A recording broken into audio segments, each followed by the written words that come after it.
Hello, everybody. Welcome in. Welcome to the Mental Health Hour. Tony Tone checking in. Blaine, good to see you. Gemma, Craig, Hattie. What else? Michael. Michael, Joseph Murray, StreamYard, Stream Elements, and everybody trickling in. It's good to see everybody, as always. Another beautiful week. Another Wednesday night here in the States and over in the UK. Yep. Jim in Chicagoland just subscribed. Jim, thank you for the 16 months. It's crazy that we've been here for that long. I know. Gemma, how are you doing this evening? Not too bad. Not too bad. Surviving. Yeah, we got Rugrats playing down for the count. It's been a kind of hectic day. Yeah. Everybody's tired here. But anywho, welcome in everybody to the Mental Health Hour. Welcome to our 89th episode of this podcast, vodcast, whatever the hell it is. Vlog, journal. Anyway, whatever it is, it's a good thing, and we like having everybody here. Tonight we're discussing autism. Well, Gemma's going to take kind of point on tonight's episode. I wonder if, you know what I used to do when I was up here? Let me turn that off. And hang on 1 second. While I mess around with this, Gemma is going to take point tonight because she is actually diagnosed on the spectrum. So we've been getting a lot of, oh man, my camera went out of whack there. We've been getting a lot of chit chat on the Discord about autism and ADHD. So Jim and I have been talking, and we wanted to kind of continue on the good flow that we're getting from that. So let's break these two topics down. Gemma, you and I were talking just today. I have ADHD, you have autism, right? Mm-hmm.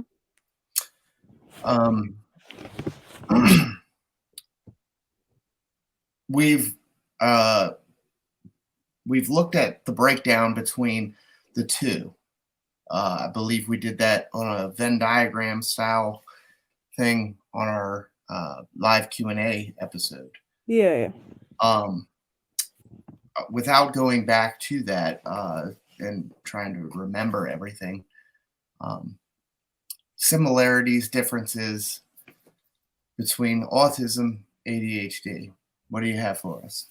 They actually class ADHD as being on the spectrum. I think it's a part of it because they are so closely connected, and there are an awful lot of similarities between the two, and often they can go hand in hand with each other. So whilst I don't have the ADHD diagnosis, there's certainly a lot of traits of that I can relate to and with, but they are certainly very, very closely connected, as you'll see when we go through some more of the slides and the information we have. But I know that this had been requested a few times, both ADHD and autism, and it is Autism Acceptance Month in April. So we thought, what better time to do it and break it down a bit more, giving it its own episode. Yeah. Because it can be very closely connected with mental health as well. Absolutely. And having it can affect your mental health and vice versa. So why not? So tonight we'll take a good look at autism. Gemma's going to lead the show tonight, and then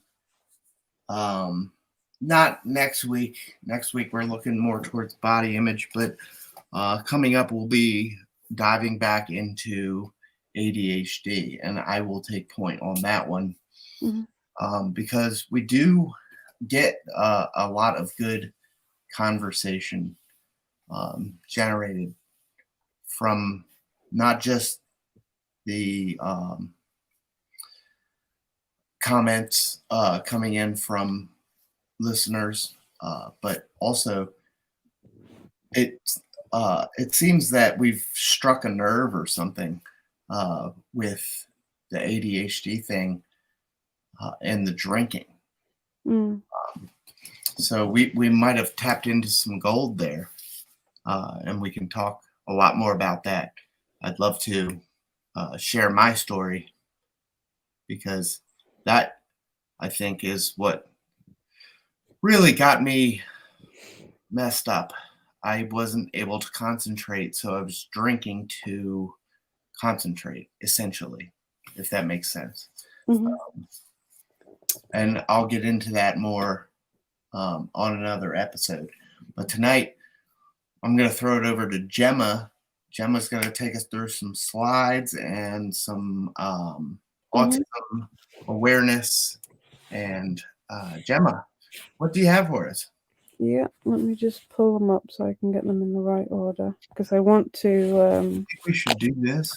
Go through what is... Are you messing with the sides? I want to go through what is what. So where are we? We will start with that one. I've not got my mouse, so you might have to help me out here. I want the one with the coloured rings around it. Oh, there we are. That one. I've not got my mouse plugged in. Okay, so this is the autistic spectrum disorder. So it's known as ASD as well as just autism, because there are a lot of subcategories off of the autism or ASD, which is ADHD is one of them. So ADHD is a subcategory of autism spectrum disorder. So it is, you would be on the spectrum if you have ADHD, but then there's anxiety, Tourette syndrome, which is another request that we've had, which we will be covering, OCD, obsessive compulsive disorder, developmental coordination disorder, gifted, also known as gifted and talented, which they do a lot of in schools. I did a lot of that when I used to teach, because I predominantly worked with special needs. Sensory integration disorder, auditory processing, depression, ADD, which we discussed last time, is now just really known as ADHD. Yes. ODD. I've forgotten what that one stands for now. It's something to do with... So yeah, let's clear that up just to close that door. ADD, ADHD, same thing. They've added the H. The H is hyperactivity. So if you hear ADD, ADHD, it's one and the same. We're talking about the same thing. And then specific learning difficulties, which can stem into things like dyslexia, dyspraxia, things like that. So they're all subcategories of autistic spectrum disorder. And then if we look at the functions levels, which are... I'm trying to find it again. There we go. So these are the 3 functional levels of autism, starting from the least extreme to the most extreme. So the least extreme would be level 1, requiring support, which is like I need help navigating a non-autistic world. The average traits for a level 1 autistic spectrum disorder. People might see me as awkward or not disabled. I can befriend or date non-disabled people, but it's hard. I'm often lonely. I can handle change, but I prefer routine. My fidgeting is seen as quirky or annoying. People may think that people may think my developmental delays are signs of laziness or insecurity. And then please know that social interactions, put my teeth in, are challenging. Please be understanding and offer help. I struggle more than I let on. Meeting others' expectations is exhausting. Please be patient. And I deserve respect and support. So level 2, which is midway. I need help handling everyday challenges. So the average traits of a level 2 on the ASD. People can usually tell that I have a disability. My social life is very limited or non-existent. Coping with change is very challenging. My repetitive behaviors are noticeably unusual. So can we take a second right there? Mm-hmm. Coping with change is very challenging. Yeah. That I feel like is the key to autism, right? Mm-hmm. Um, my step kids, the twins, are on the spectrum. Mm-hmm. They uh, do not accept change well, and Mm. that is now they're not like they're very low on the spectrum, but change is a big thing, like Mm-hmm. with autism. Can Yeah. we dive into that a little more? Yeah, like a lot of people that have autism like a routine, and they like to know what's coming up. And I know with Thomas, my son, if I can't say to him, give me 2 minutes, because he will take that literally. And a lot of people with autism will do that. And if you tell them that this is going to happen and this is what's happening today, that's what they like. And then if something goes wrong, or say, for example, you have an appointment planned and it's on this day at this time, and then all of a sudden things change and it's either cancelled or given a later time, that really will mess with their routine, and like it can be very, very upsetting for them. Or if, say, for example, if they're at school and they've got their lesson timetable and all of a sudden a particular lesson's cancelled or it's changed, or when things happen and school could be cancelled due to the weather, for example, that's a significant change to the routine and their day, and it can be quite distressing for them.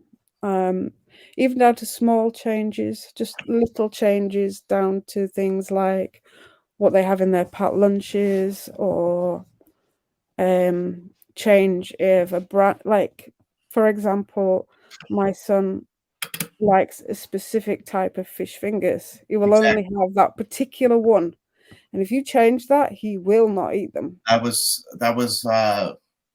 something I was getting ready to talk about as well. Food. It Mm, if something is off with the food, uh, mhm. it gets thrown. It's not allowed, right? Yeah. It's Uh, all down to, like, the textures and things as well. Some people will have this thing about the textures and the feel of things, and it can be really quite intense. so if your routine is set for, hey, we're gonna have burgers tonight, Mhm. and normal people, I hate this goddamn thing. I can't say that because everybody's normal, right? So normally we would expect to have some burgers, right? But if burgers were not able to be cooked that evening or something happened, and now we got pizza,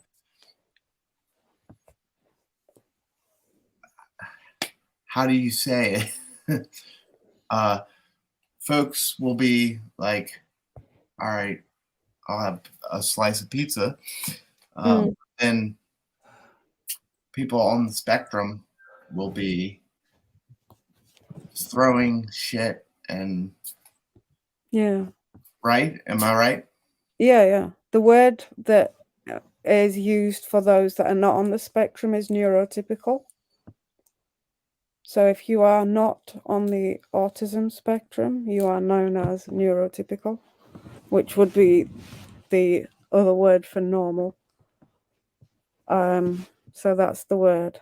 If you're not on the autistic spectrum, you are neurotypical, which means the meaning of that is to the average, to be roundabout like everybody else, to be the expected level for people of your age, your category, like it's the norm kind of thing. Yeah, you just gotta be careful how you say it. Yeah, but like you were saying with the food, an example of that, I was taking Thomas to McDonald's a couple of weeks ago, and he knew in his mind what he wanted. They did not have that at the one we had, and queue meltdown. So I had to drive all the way to the next one to get it from there, just to save what would be a huge meltdown, and then he didn't want to eat it. Yeah. But yeah, it can be hard to accept. Depends on the level as well. But yeah. Anyway, Continuing on. I'm sorry. I was. Oh, you're all right. So my repetitive behaviors are noticeably unusual. I have significant developmental delays and will meet milestones late. And then please know that. I may seem inattentive, but I hear and understand you. So like with that eye contact, that is something I really struggle with, eye contact. And I, in the end, had to learn how to make it look like I was making eye contact with people, but I wasn't actually. And a good way to do that is to look at their just above your eyebrows, because it still looks like you are looking at the person making eye contact, but you're not. And I really struggle with eye contact. Routines and repetitive behavior help me feel safe. I need a lot of help coping with stress, and I deserve respect and support. And in the level 3, which is the most severe of the ASD spectrum, requiring very substantial support, I often need one-to-one support. So average traits, my disability is very obvious. I usually only communicate to express needs or answer questions, so sometimes known as selective mute.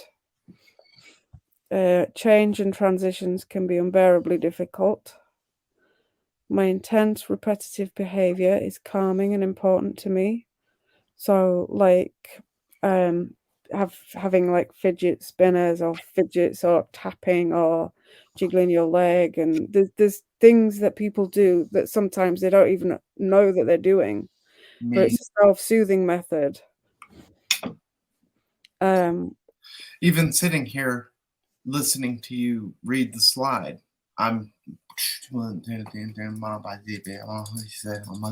yeah, you know what I mean? you've got to be doing something, like your hands or your legs have got to be doing something, and it doesn't mean that they're not listening. Right. And often I'm listening, I'm taking everything in. Yeah. If you were told, for example, though, that you had to sit still and you weren't allowed to move, you would be paying more attention to trying to sit still and not actually taking anything Exactly. in that was being said. Exactly. So it's sometimes is a lot better to just let them get on with it, and that's why they have the fidgets and things, to allow them to do something that isn't as distracting to Let me others. see here. I guess that's what um, these fidget spinners or what have you. Yeah. Yeah, it's about finding something that they can do that is Let me less sit here and spin distracting. this thing. So my brain is doing something, but I'm Mhm. still listening and absorbing information. That's the key. Yeah, yeah. Because if you were told that you had to sit completely still and not touch anything, then I know I'd be the same. I'd be like thinking, oh, my leg hurts, I can't move it. My arm hurts, I can't move it. I've got to sit still. And then you would have absolutely zero recollection of anything that had been discussed because you'd spend that much time focusing on being still. Yeah, And it's more destructive trying to stop somebody's routine of doing that self-soothing thing that they do to keep their brain occupied, their body occupied, but still being able to listen. exactly. It's certainly come a long way compared to what it was, where there are things now that you can get and things that they are and aren't allowing in schools, for example, with the fidgets and things, to allow children that need that to have that, so it's not as distracting for other children, but they can still do something that helps them. And then the last couple, routines and repetitive behaviors help me feel safe. I need help with communication skills, and I deserve respect and support. Every one of them ends with I deserve respect and support. And that's the thing about these. Just because somebody's different and have different needs doesn't mean that they're any less entitled to or deserve respect and support. They just might need different things to help them function day to day, but they absolutely deserve the same respect and Uh, support as everybody else. It's very interesting that we are talking about this because, I mean, it does kind of fit in to my life right now. I Mhm, just took that class on how to, or instructor class, um, you know, how to teach a class. mhm, And there is, um, when you're teaching a class, there's a lot to consider, you know. mhm. Gemma, you were a teacher. Yeah. You know exactly what I'm talking about. Mhm, You had to set up your classroom for um, not just environment, but you know, well, what are we learning that day? You know, mhm, so are we in a lecture hall? Are we in straight formation? Um, mhm. how Yeah, it did needs you? to be How was a what was a normal day for you as when a you? teacher. Yeah, Yeah, so the environment needed to be it needed to be a welcoming environment, but also one that would encourage learning. mm, Every day I would set up the classroom, maybe put some things around that was relevant to what we were learning about. There would be displays on the wall that would encourage and complement what we were learning about. Say, like, depending on the age group of the children that I would be working with, it'd be things like alphabet for the younger ones down to um like help and things that was connected to what we were doing, like times tables and maths rules, things like that. yeah, And I had to, because there was around somewhere between 28 and 30 in the classes that I used to teach. And I'd have to make sure that I was sitting children that needed to be at the front, and then not next to other children that would distract each other too much. right. You have And to you get keep to learn what your students are like you have to when keep you first come. track of buddies from Mhm. fucking around. Yeah, Yeah, yeah. Some of them I had to have at the front because that would be like they would be nearer to me, so I could just keep them on task and they could see the board easier.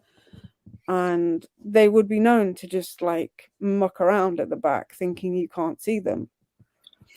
And I had to make sure that even though that we're at the front, there was one particular class that I remember well. There was 3 of them, and you put them together and it was all hell let loose. Seriously. Mm. Within 5 minutes of you starting the class, it would just be out and out carnage. So I had to have them all at the front near enough to me, but not near enough to each other. So it's planning that out, getting to know each student's individual needs and accepting that for what it is, making sure that you accommodate for them, but also remembering that there are 20 plus other students that also need that support. Exactly. It was a school that had quite a lot of special needs in the school with varying different levels of needs.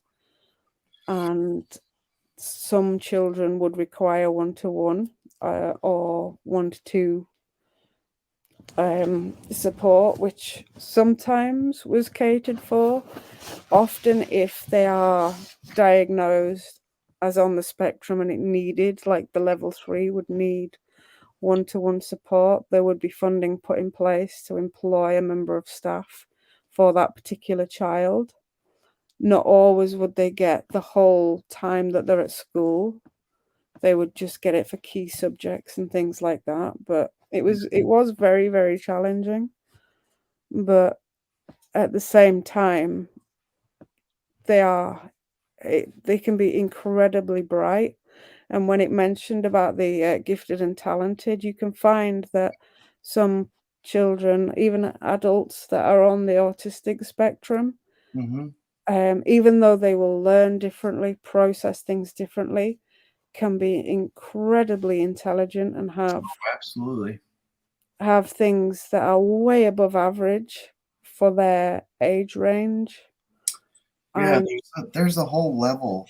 There's a whole um spectrum. mhm. And it is incredible to Oh, see how some of the most autistic people can still play the most beautiful piano mm. compilations. Oh yeah. Um, you know, there's idiots, savants. Um, is that the technical term? Idiot savant? Savant, I guess. I don't know. Um, we'll have to look into that more. Mhm. What like the receptors of the brain do to make that happen, because that's kind of cool. Like Mm. somebody can just jam out on a piano and you know, Oh yeah. It's like in response just to born that way though, like wired, yeah, already knows how to play yes, you can and just do certain things. Like yeah, you can be just shown how to do something and they could just do it. It's like Thomas, my son at the moment. He has just gone and he's only 9. He's written in code a fully functioning VR computer game and used all this script. I think it's JavaScript or something. I wouldn't have a clue. And it is pretty basic for what he's done, but for his age and how he's managed to do it, I'm just blown away by it. And he's one of those kids that with computers and things, just show him how to do something once and he can do it. And that's what it's like with many, many people with autism or that are on the spectrum. It's not always classed as autism, but ADHD, as I said, is on the ASD spectrum, which yeah. would be known as an autistic trait. Being having ADHD is on the ASD spectrum. Now, if I can just go on to, let me have a look. We'll do this one first. Where are we? This one. So these are 10 symptoms of autism. This is just again, it's not a one size fits all. Some people do have these, some people don't. There are a lot of symptoms that are a lot more common in people with autism, and they will cross over with other things like ADHD and everything else that we've discussed. So developmental learning delays, difficulty communicating, difficulty in social situations. So often people with autism prefer smaller groups rather than large crowds. Attachment to unusual interests, difficulty understanding emotions, over or under sensitivity to light, sound, touch, or taste, repetitive movements and behaviors, troubles with transitions, reoccurring sleep problems, and insufficient impulse control. So a lot of people that, for example, the insufficient impulse control, they might have money problems because they can't say no or I don't need that. They will just buy it.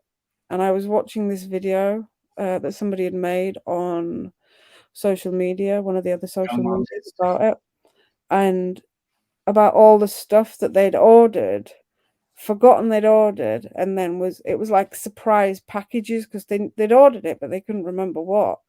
And I had to laugh because I ended up having to turn off the one-click buy on Amazon because I'd be terrible at sitting there scrolling half asleep, clicking the buy it now, and having all these packages coming to my door, having zero recollection of doing it because I was half asleep at the time, but then also just doing it and thinking, oh yeah, I could use that for, and being able to fully justify it with myself why I needed it. But then when it came, never actually using it. And then if we look at this one. So this breaks it down a little bit more. So there's language, social. I did like this this slide. Yeah. So this one breaks it down a bit further. So the language differences. So this is comparing people on the ASD spectrum as opposed to neurotypical, which is classed as the norm. So delayed language, a loss of words. I get that so many times where I'm trying to say something and I'm just like, bleh, my mind goes blank. And you can picture what you're trying to say in your head, but the word is just not there. So I can't pronounce that word, but parroting, so like mimicking somebody else. Which one? The third one down, echolalia, maybe? Parroting, yeah. Can label pictures, but struggles asking for wants and needs. Pronoun errors and a lack of or less use of gestures. I don't know that I've seen that word, Gemma. Yeah, no, I've not seen it before. Echo. I need my glasses. I can't see on that fucking computer screen. It looks like it's pronounced as echolalia or something, but I've probably said it really wrong. But anyway, that's what it looks like. Echo. Social difference. Social differences. Inconsistent use of eye contact, and it may not be clear. I said that's one thing I really struggle with is eye contact. Yeah. I think the more I get to know somebody, the easier I find it, but it does take me a very long time, and often I can be looking all over the place and I'm still listening, but I just cannot look somebody in the eye. And I think people find that like a sign of deception or things, but it's not always. It's just like sometimes people just struggle with eye contact. Well, it's kind of like sitting up here. I do not like streaming, doing this show from this position. I don't like this computer. I don't like this desk. I don't like this chair. It's different. It's not it's not the change of environment that's throwing me off. There is a sort of home base feeling when you're at your own desk. Yeah. I'm not at my, you guys watch every week, I'm not at my normal spot right now. Yeah, I said the minute I came on, you're in a different room. You're in a different room. And you can tell because you seem more at ease when you're where you normally are. Right, exactly. Because you're used to it and you're used to being there. I don't have armrests on these chairs. You can't get comfortable, talk about the material that we're talking about. Like, it's not ideal to sit here. Now, I'm not going to throw a hissy fit, and it's not like going to end the day. Yeah, we're going to do the show from upstairs tonight. But where autism comes in, this would wreck house on somebody that is on the autism spectrum. They would not be okay with this, right? Oh yeah, and I guess they would not be able to function. You could do the show and do the exact same episode, one from downstairs and one from upstairs, and I could guarantee that you would do a better show downstairs where you're more comfortable in your surroundings, you're happier in yourself, more familiar with your surroundings, whereas you finding things that distract you like that. Yeah. Everybody likes to have their comfort zone, right? But like I'm talking about somebody on the autism spectrum, if they were doing this show where I normally do it downstairs, and now you have to do it up here, we would have a war on our hands, right? Like this wouldn't happen. I mean, I think it depends on the level of severity of the autism. I mean, I certainly prefer my own things. If somebody told me last minute, you can't do it on there, you've got to do it with this, you've got to do it in there, I would be completely frazzled by that point. Yeah. And when things go wrong for me, when I'm doing broadcasts, if things start going wrong, I get so stressed that I start then flapping about it, making more mistakes that I wouldn't usually make because I'm so frazzled by it all. But yeah, let's get back to sorry for all right.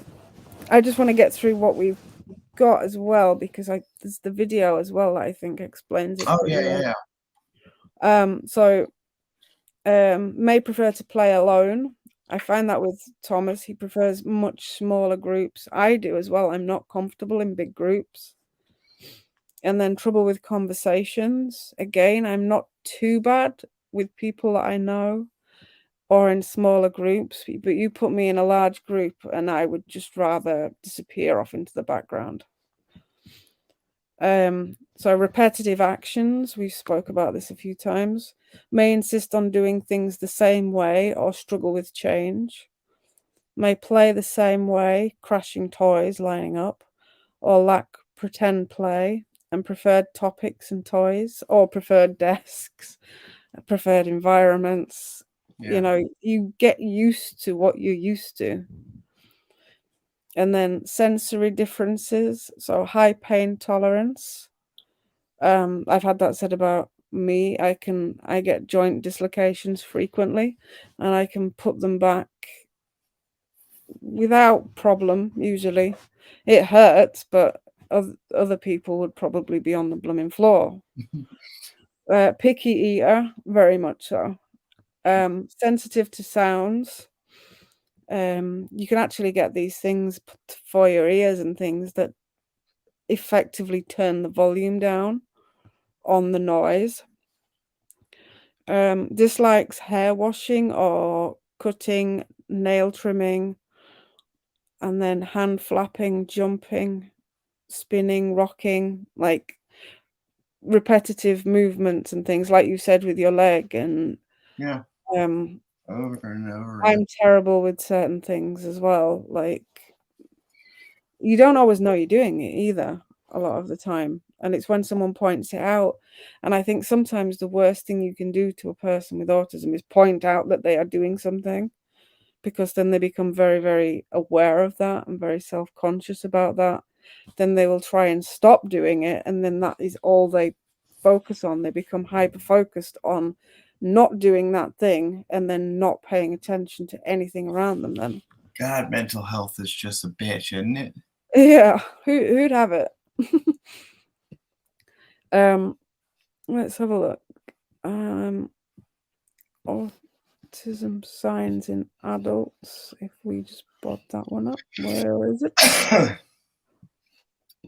I have seen it. I have seen it. Maybe it's not up. 1, 2, 3. No, it's not up. So we'll just put the video on. If Okay. that's all right. I think that explains it Okay. pretty good. There we go.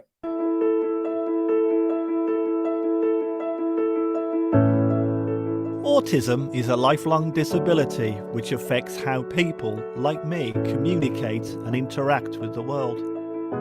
There are about 700,000 adults and children on the autism spectrum in the UK.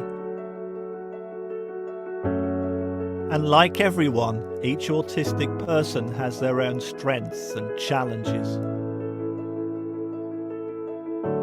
But all of us have difficulties with communicating and interacting with other people.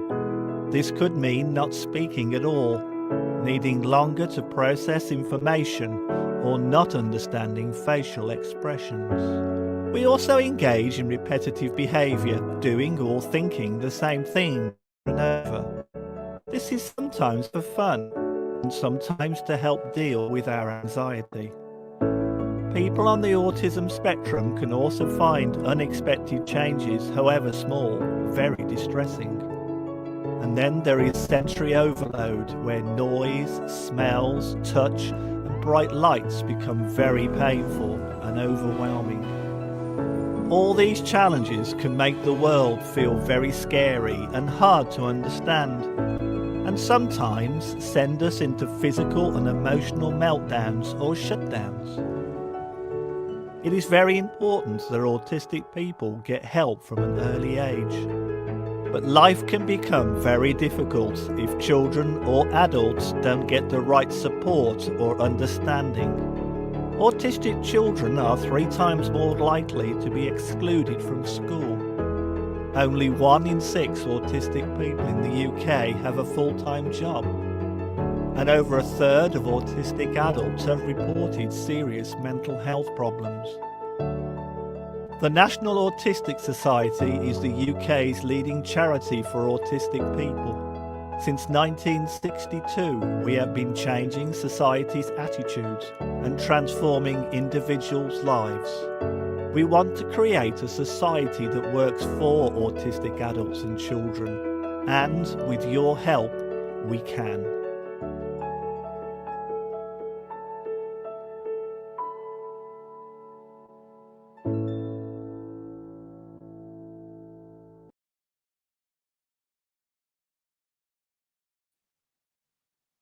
There we go.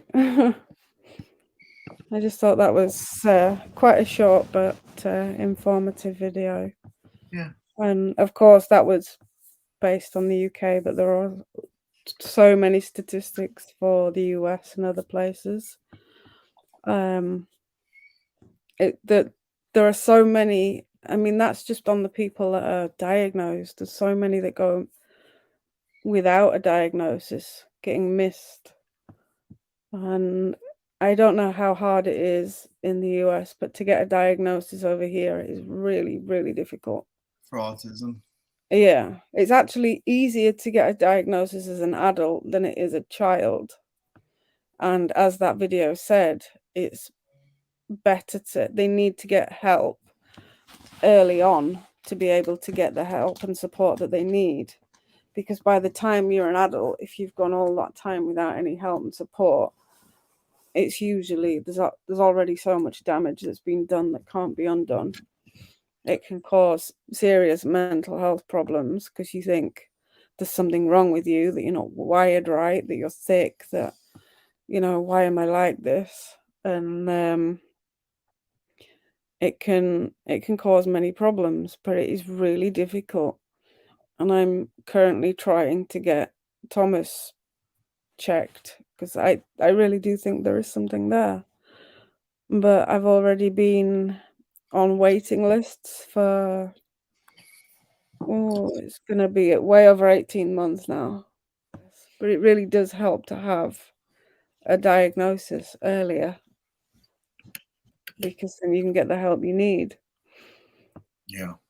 I really believe that that's some of why I struggled, because I know I've said before I have dyslexia, and when I was at high school doing my exams and things, particularly reading, it's as though I was trying to read and the book was shaking, like all the words would appear to move as I'm looking at it. And I eventually got colored overlays and things to put on, and it really helped. And when I finally got diagnosed and got the help I needed, which wasn't much, I resat the exams and powered through them no problem. But had I have had that help in high school, I wouldn't have needed to do it right the second time round, probably. But I'm gonna throw this in the chat. Caring for somebody versus having is two different worlds. You know what I'm saying? Like,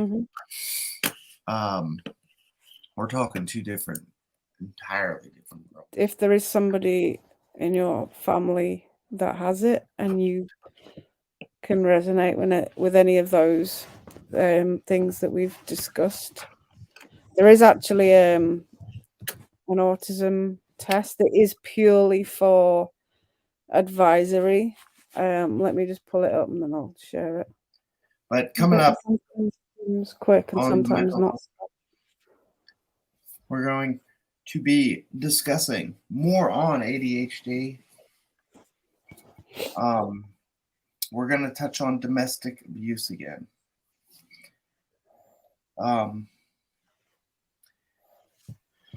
We started a body image thing back in episode 43. And Gemma, I think we laid heavily on you for that one. We want to get back into that body dysmorphia, body or eating disorders and what have you. We'll get back into body image. As we discussed, we'll also take a look at ADHD, grounding techniques, and parenting and mental health. Yeah, we've got some more requests that came in as well that I'll just put to you now, because they could end up being the following months. There was dysphoria, misophonia, paranoia, panic disorder, dissociation and dissociative disorders, postnatal depression, and then different types of mental illnesses. So we've had quite a few requests that followed the live Q&A, which was good. And a live Q&A was requested again. What, another one? Yeah. Well, they'll keep coming. Well, yeah, we need. I enjoy doing this. You get to touch on a range of topics. We'll probably do the next one. We're in April. Maybe June-ish. Yeah, we could maybe set a date for it and advertise it plenty in advance just to give people the time. Anyway, we are going to wrap it up tonight. Let's do some community calendar. Of course, we got Jim in Chicagoland. Please give him a follow. Give him a like, follow, share, and hop on over to Catalyst tonight, 11 p.m. I'm just gonna say it, Jim, because we don't know anymore. We have no clue when Catalyst is. 10, 11, 12. I missed it last week. Somewhere around that time on that day. I missed it last week. I was gonna hop on, but I woke up the next morning, Thursday morning, and my alert said Jim in Chicagoland is live at 12:38 a.m. I'm like, son of a gun. Yeah, I missed it. I was out. But also give Gemma, my co-host, she's over there, Gemma, a follow. Her and the Med are doing cooking broadcasts, and you guys just went live. I saw at the weekend, Saturday. Was it a cook train? Yeah, that was. But we're gonna do some of our own as well. Awesome. Eric J. Eric J. Gaming every Monday on Twitch, 7 p.m. Please give him a follow. He's a longtime supporter and a guest on the show. And for all things bunny, there it is. I stole one that I still have up here that Penelope hasn't ruined yet. For all things bunny, check out Ella, the bunny mom. Go to mybunnyvalentine.com. Use the FireDude15 promo code. Get you 15% off of your purchases.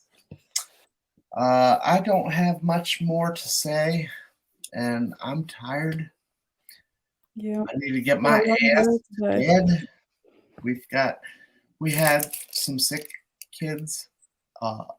Allergies are a wash, and I gotta go ride a boo-boo box tomorrow. A what? So I'm gonna go to bed. Well, I'm gonna have a little dinner, and then I'm gonna go to bed. A boo-boo box? Boo-boo box. Yeah. Ambulance. Oh. Mm-hmm. A boo-boo box. Oh, yeah, I've not heard that before. Yeah, I'm gonna get a little dinner, nice shower, shave, and then bed. Yeah. I can see it right here, as I don't normally stream up here. This is my bedroom.